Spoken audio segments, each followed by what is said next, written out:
دوستو، اللہ رب العزت نے ہمیں جو زندگی کے قیمتی لمحات عطا فرمائے ہیں، یہ اللہ تعالیٰ کی بہت قیمتی نعمت ہے، لیکن ہم دیکھ رہے ہیں کہ صبح سے شام تک، شام سے صبح تک ہماری زندگی کے قیمتی لمحات جن کے ذریعے سے ہم جنت کے مستحق بن سکتے تھے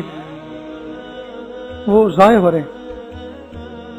لایانی باتوں میں، لایانی بحثوں میں، لایانی کاموں میں۔ ہمارے اکابر مشائخ نے ان زندگی کے قیمتی لمحات کو بڑا بہترین انداز سے سنوار کے بتایا۔ حضرت مولانا تقی عثمانی صاحب رحمۃ اللہ دامت برکاتہم، ان کے والد بزرگوار حضرت مفتی شفیع صاحب رحمۃ اللہ علیہ، مفتی اعظم پاکستان، انہوں نے ایک مرتبہ ان کو فرمایا کہ بیٹا، کہ جس وقت میں استنجا خانے میں ہوتا ہوں تو جس وقت میں استنجا کر رہا ہوتا ہوں تو اس وقت میرے ہاتھ فارغ رہتے ہیں، میرے ہاتھ فارغ رہتے ہیں۔ میں سوچتا ہوں اس وقت اور کوئی کام تو کر نہیں سکتا، تو وہ جو نل کے نیچے لوٹا رکھا ہوا ہوتا ہے میں اس کو مانجنا اور صاف کرنا شروع کرتا ہوں، تاکہ اتنی دیر میں یہ وقت بھی میرا کام میں لگ جائے۔ کہ میں اتنا وقت بھی ضائع کرنا مناسب نہیں سمجھتا۔ اللہ ہمیں لمحات زندگی کی قدر کی توفیق عطا فرمائے۔ تو مومن کو چاہیے کہ اپنے اوقات کو ضائع نہ کرے، وہ کوئی ایسی بات نہ کرے بیہودہ جس کی کوئی میننگ نہ ہو، کس کا کوئی مطلب نہ ہو، وہ کوئی ایسا لطیفہ، کوئی ایسی بات ذکر نہ کرے جس میں سے کوئی نتیجہ نہ نکلے سوائے ہو ہا ہا کے۔ عجیب دوستو المیہ ہیں، مسجدوں کے باہر چبوترے بنے ہوتے ہیں، بیٹھنے کا سسٹم ہوتا ہے،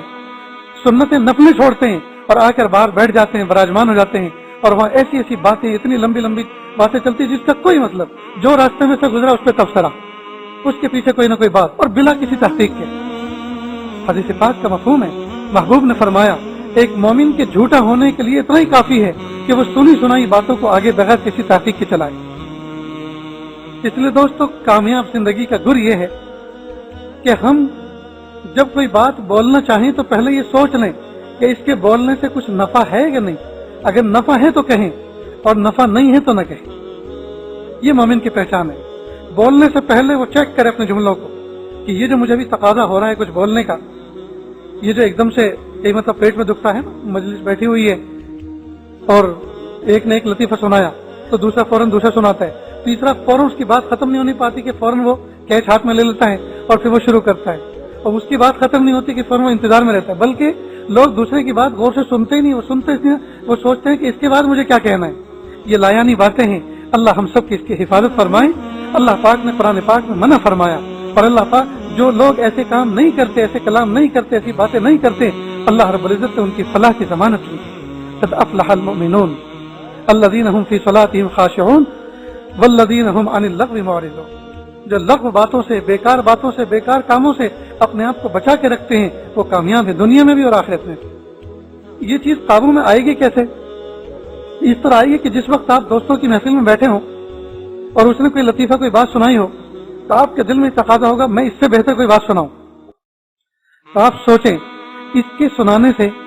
ان کی دنیا میں کیا نفع ہو جائے گا اور آخرت میں کیا نفع ہوگا۔ کوئی واقعہ ایسا ہے کہ اگر آپ اس کو نہیں سناتے تو سامنے والوں تک وہ تجربہ آپ تک نہیں پہنچے گا، اور جب نہیں پہنچے گا اور ایسے ہی سیم کنڈیشن اگر ان کے ساتھ ہوئی تو ان کو نقصان ہو جائے گا۔ تو اب جو ہے آپ کے لیے کہنا ضروری ہے، واجب ہے کہ آپ کسی مومن کی جان کو بچانے کے لیے، نقصان کو بچانے کے لیے اپنا تجربہ سنا دیں۔ لیکن اگر کوئی بات ایسی نہیں ہے، بس خواہ کی بات ہے، تو آپ اس کو نہ سنائیں، اور اتنی دیر دل ہی دل میں سبحان اللہ الحمدللہ پڑھیں، آپ کے وقار میں اضافہ ہوگا۔ سامنے والا سمجھے گا کہ یہ آدمی بہت گہرا ہے، یہ بس نشانے کی بات کرتا ہے، کام کی بات کرتا ہے، بےہودہ بات تو آج تک ہم نے اس سے سنی نہیں۔ ہم نے لایانی کر کے، بےہودہ بات کر کے اپنے شخصیت کے وزن کو ختم کر دیا ہے۔ انسان کی شخصیت میں وزن پیدا ہوتا ہے بےہودہ کاموں سے بچنے کی وجہ سے۔ جو آدمی ادھر ادھر بیٹھا رہتا ہے اس کی شخصیت میں کوئی وزن نہیں ہوتا۔ بیٹھنے کی جگہ بھی ایسی منتخب ہونی چاہیے کہ جہاں باوقار آدمی بیٹھا کرتے۔ اب ہم بس اڈے پہ بیٹھ گئے آڑے ٹیڑھے ہو کر، ہم جو ہیں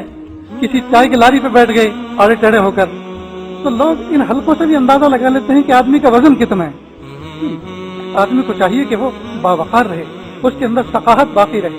وہ ایسی جگہوں پر بیٹھے جہاں بیٹھنا اس کے وقار کے خلاف نہیں۔ تو شخصیت کا ایک وقار ہوتا ہے، تو جب آدمی لغو بات کرتا ہے، لغو کام کرتا ہے